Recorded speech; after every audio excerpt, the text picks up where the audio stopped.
Bad things happen. Yan ang babala ni US President Donald Trump kung wala pang kasunduang sasang-ayunan ang Iran ukol sa programang nuklear nito.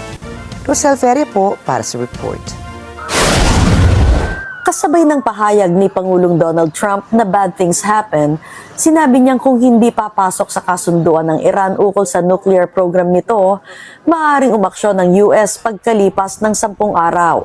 Sa harap ng malawakang US military buildup sa Middle East, sinabi ni Trump na maayos ang itinatakbo ng usapang Tehran at Washington.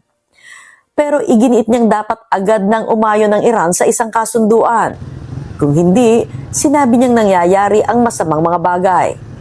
Matatanda ang ilang ulit ng nagbanta ng pag-atake ang Pangulo laban sa Iran. Sa kanyang unang Board of Peace meeting sa Washington kasama ang 40 mga bansa, sinabi ni Trump na dahil sa airstrikes ng US noong Hunyo, napinsala na ang nuclear potential ng Iran. Sabay sabing abangan sa susunod na 10 araw kung anong hakbang ang gagawin ng Washington. Kamakailan nag-usap ang Iranian at US negotiators.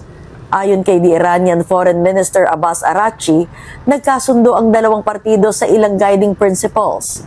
Gayunman, sinabi ng White House na hindi pa rin magtagpo ang dalawang panig sa ilang mga issue. Hinimok ni Trump ang Tehran na sumali sa daan pang kapayapaan ng US. Aniya, hindi magkakaroon ng kapayapaan sa Middle East kung may armas nuklear ang Iran. Tumanggi ang Iran na gumawa ng malalaking pagbabago sa nuclear program nila.